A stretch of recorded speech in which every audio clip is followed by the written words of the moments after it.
Good morning. So I thought I'd change the pace a little bit and talk a little bit about one of the most important social movements today, if not the most important, since it's the least addressed. And what is that? Veganism. So I was going on my walk today, so I thought I'd talk a little bit about that. So why do I talk about veganism? Because it takes a certain number of people in society, even that if that's a small group compared to the population of the planet, to try and push that message that we do not have the right to torture and kill 1 trillion plus land and aquatic animals for trivial reasons. And they are trivial because we don't need animal products at all to survive. I've been vegan now for, it'll be coming on 15 years next year.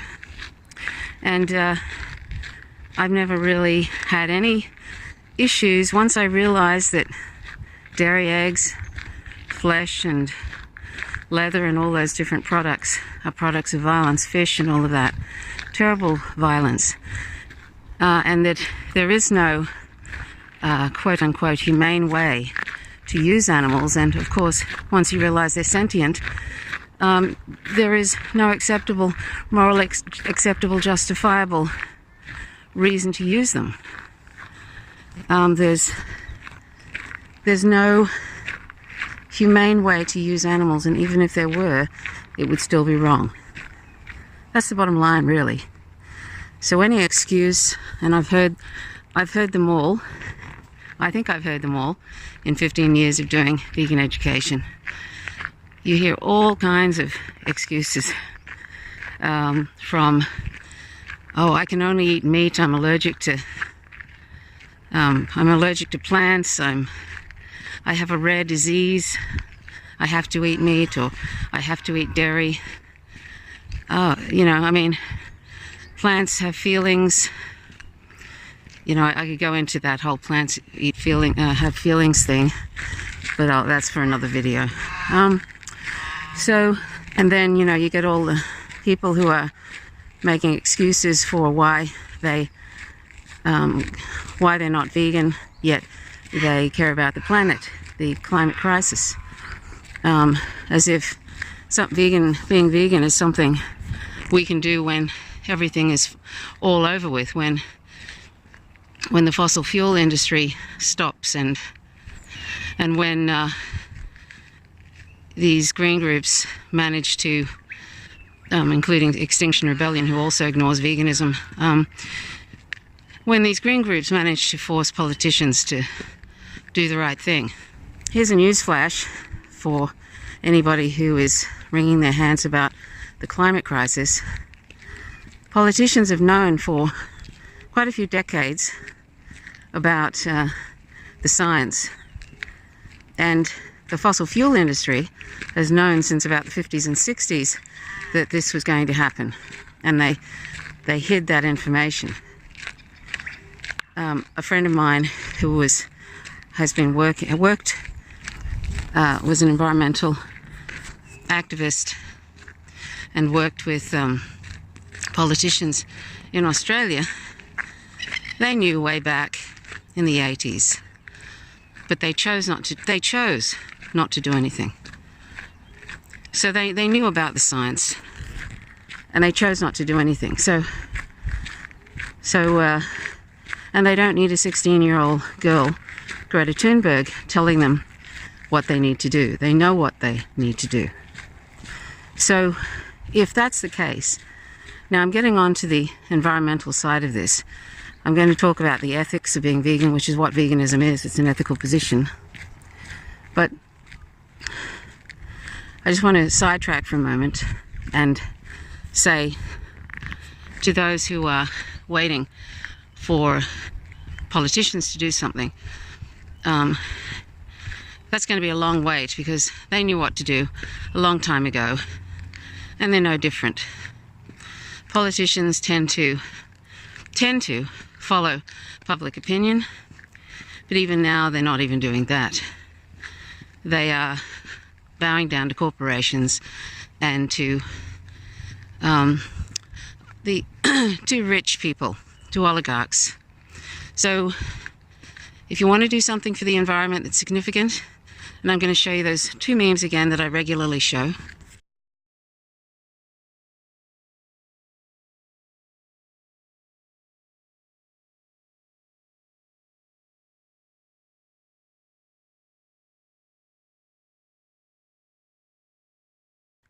You can't ignore the science. If we want to be science deniers, go ahead.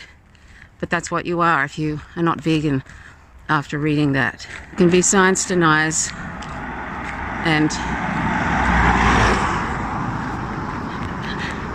wring your hands and hope government's going to do something. Good luck with that. But fact is, if we're not vegan, we are science deniers at this point. Anyway, so back to why I talk about veganism. That's one of the ancillary benefits, is addressing the climate crisis. And even if we are going to go extinct, that action of becoming vegan and staying vegan will help mitigate some of the disasters, so maybe a few species might survive. We won't survive, but some other species will. It will majorly help that. Majorly help the oceans. And I ask you to check out the Instagram account Seaspiracy, because the documentary I don't think has come out yet. If you can go through those memes, those images about the devastation to the ocean because we're not vegan, and you are not moved by that, then I don't know what to say to you. Then you can't really call yourself truly caring about the planet and about the oceans. I often see Greenpeace doing ads on Instagram, and I think, go away. You don't even mention veganism. You fetishize certain species, but really and truly, there's hundreds of thousands of the species that Greenpeace fetishizes that are killed and swooped up in fishing nets. And who's responsible? We are, if we're not vegan. And there's just a massive amount of devastation we cause when we consume aquatic animals. Massive. So check out Seaspiracy on Instagram. So, and then get back to me after you've looked at that. And then give me some reasons why you're not vegan. Okay? Anyway, so you know that joke that you hear,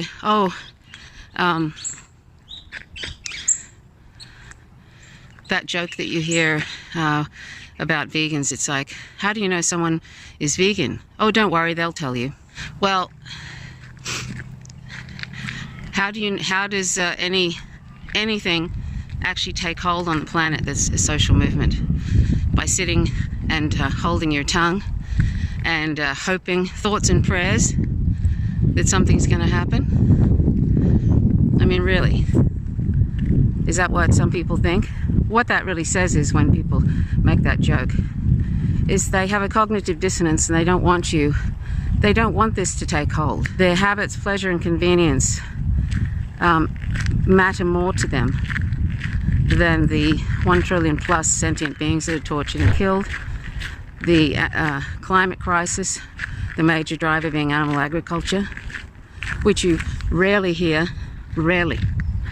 Even on left-wing media, you don't hear that, which is kind of sad.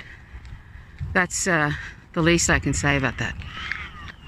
There comes a time where you have to just stop with the excuses. You know? There comes a time where you really do have to stop. Because this is crazy what we're doing. It's crazy what we're doing to the planet. And we have to really, really think about our actions and what they're causing. And I always mention this because I want us to think about this. If you're living with a dog or a cat And you think, aren't they great? Like, we have a sweet little cat now. After Anjushri died, she was almost 17. We kept her going toward the end there. She had chronic renal failure, but she had quality of life pretty much right up until the end, except for the last couple of days. And then we realized it was time that she really was not enjoying life, and so that was very sad for us. And then she was adopted. She's a refugee of domestication. And then we adopted Aoife, who you can see. I'll show you a little video. Aoife is adorable, and we broke our own rule, and we never usually adopt anybody who's younger than 2 years, because they always find adoption much easier, unfortunately, because people tend to go by, you know, oh, aren't they cute kind of thing, you know, running around, especially kittens. So we usually never break our own rule, but when we went to the shelter, which fortunately is a no-kill shelter, which is wonderful, but we went to the shelter, and that's the main shelter in Tasmania, really, for cats. We could not find anybody who wasn't with another sibling, and they both had to be adopted, and we didn't want to have that many cats. We already have a few, so we decided to take this little guy, because that's really the only option really, was to take younger cats. So we took little Aoife, and he's like almost 7 months now old, and he's just adorable. What a beautiful little guy inside and out. Anyway, so you know what I mean if you live with a cat or a dog, how amazing they are. They're sentient, obviously. They have likes and dislikes. It's very obvious that they're sentient.